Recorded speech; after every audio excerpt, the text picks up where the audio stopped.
Well, good morning and welcome to another edition of Stick Sticks. Excuse me. I hope you can see okay. I had to sit outside today because it's just a beautiful California day. It's supposed to be like 83 degrees today, and it's about 9 o'clock in the morning. It's probably about 60 degrees out here, nice, and it is gorgeous. So thank God I live in California, even though it is expensive here. Anyway, hey, I'm back after my celebratory birthday party on Saturday, where I smoked several cigars in a short amount of time and enjoyed the company of great friends and family. And lots of them drank mojitos. I didn't, of course, because I don't do that. But I made little cups that look like mojitos, and I felt cool. So, if you can't look good, if you can't be good, look good. That's my motto. So, one of them. Anyway, so it was a great birthday. Thank you to the birthday wishes I got from most of you on Facebook, especially my brother Destin. And he's not really my brother, but I call him my brother because he's such a cool guy. Anyway, so I'm 40. And in light of being 40, I thought, I want to smoke something old school because technically I'm old now.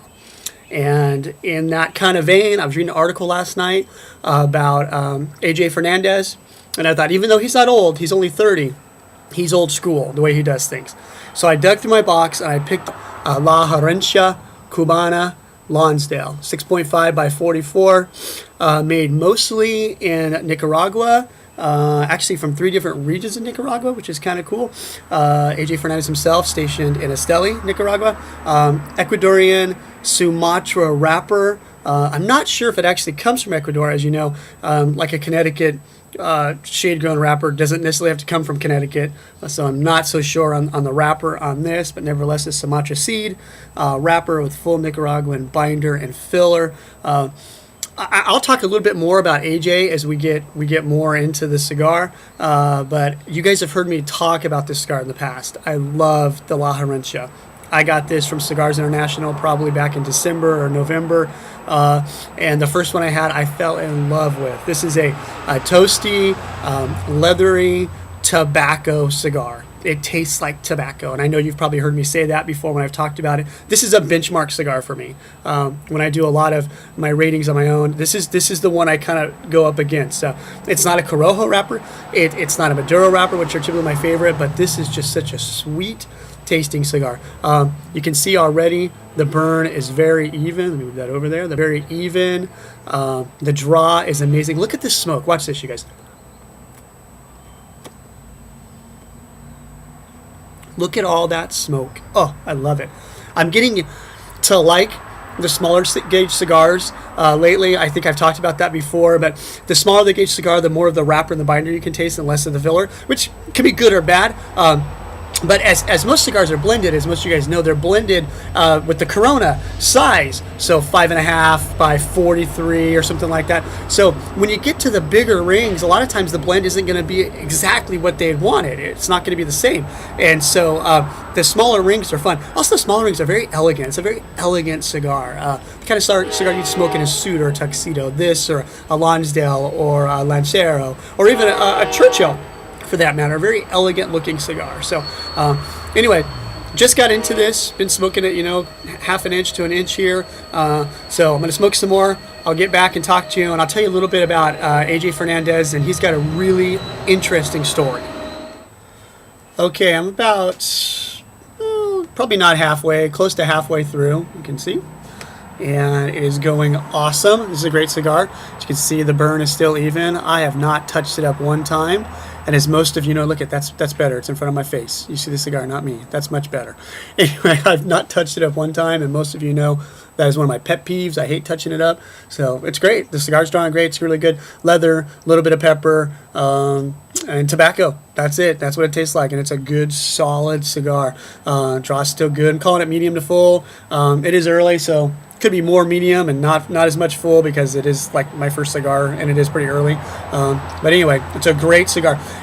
AJ Fernandez is somebody I'd read about a while ago, and you guys know as well as I do that blenders are kind of the flavors of the month sometimes. You'll have these guys that come on the scene that really there's all this hype and all this kind of excitement about them and stuff, and then they kind of fade away. And some of them stay. Rocky Patel has stayed around. Manuel Quezada has stayed around. Obviously, Don Pepin is a newer guy, but he's going to be around forever. Not forever, but for a while. Ernesto Padilla again. And these are kind of newer guys to this. Well, newer guys to us, say let's in America, but everywhere else they've been known for a while, or at least probably in South America and Cuba for that matter. So anyway, when I first heard about AJ, I was like, well, hey, it's kind of the flavor of the month. Let's see what's going on and stuff like that. And so anyway, I got some of these. I got some Man of Wars. The Sol Cubano Cuban Cabinet is blended by AJ also. So I've tried those and I loved them all. And I'm like, hey, this guy's pretty cool. So if you guys obviously have internet access, you're watching this, go to cigar.com and go down to their newsletter. And their newest newsletter, they have an interview with AJ. It's actually just a recording of an interview just a story he was telling. And his story, his life is so interesting, you guys. He's only 30, like I said earlier, a Cuban native, but he's actually been in the cigar business, believe it or not, for 20 years. Yeah, talk about child labor laws in America. Well, in Cuba, that's not the case. And at about the age of 10, I guess, he started really getting into learning more about cigars. His dad was in the cigar industry, and so he started getting into it. His dad actually exiled to Nicaragua now dig this. You're going to hear some names that are going to blow you away. His dad exiled to Nicaragua to work with his cousin, who happens to be Nestor Plasencia. So there's a connection there with one of the, I think actually Nestor owns more tobacco in Nicaragua than anybody. And so Nestor is well known. You guys know that as well. Casa Magna, that's Nestor's tobacco in that.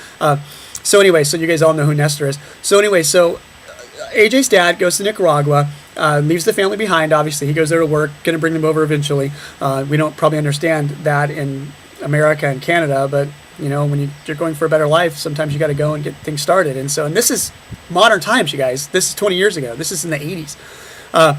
So anyway, AJ's still in Cuba, and he's getting into tobacco. He's learned some stuff from his dad. He's learned some secrets, done some things.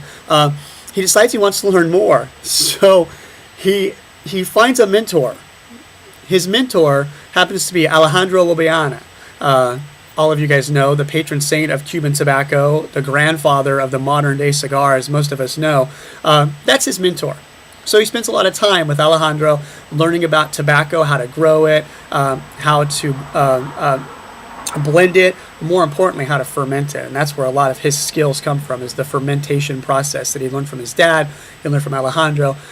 So anyway, read the article, it tells you more and stuff. But interestingly enough, AJ to Nicaragua and begins to kind of save money to start his own company and so forth. Has the connection of Nestor Plasencia, but also has the connection of the Oliva family, which are related to him as well. So here's this young 30-year-old who's connected with Nestor Plasencia and the Oliva family. I mean, two huge Nicaraguan cigar companies. And really, they helped him out and helped him get started, specifically the Oliva family. And from what I understand about the Oliva family and Oliva cigars, this is their milieu. They do this with lots of people. The Nub cigar, the guy who, I can't remember the guy's name, who kind of came up with the concept of that, but he worked for Oliva, was a salesman for him, had this concept and went to them and said, hey, can we make this cigar? And they're like, yeah, let's do it. And they seem to have that real kind of, let's invest in others to further this, cigar industry. So I have a lot of respect for them for that, and Nestor Plasencia as well. Read the article, there's some more cool stories in there anyway. But so AJ, maybe only 30, but he's got it going on. They have that saying, it's not what you know, it's who you know. Well, in AJ's case, it's what you know and who you know. And he's got it all going on for sure. So anyway, little brief history there of AJ. I'm loving his cigars. Love what he's doing. I hope he'll be a big smoke and I'll get to shake his hand, maybe take a picture with him. Anyway, La Herencia Cubana, Lonsdale, 6.5 by 44. Still enjoying it. I will be back in a few minutes and we'll close. Well, I'm just about done. I've got, 2 inches to go here. The burn has stayed even the whole time, you guys. I've never touched it up once. It's just really been amazing. Flavor stayed the same, leathery with some pepper and tobacco. Tastes like tobacco. It's a great tobacco cigar. Anyway, I'm going to finish up real quick here. La Herencia Cubana, Lonsdale, 6.5 by 44, made by AJ Fernandez. If you haven't had any of his cigars, try some. La Herencia, Man of War. He's got a new AJ series, and then the Sol Cubano Cuban Cabinet, and then he blends for Oliva.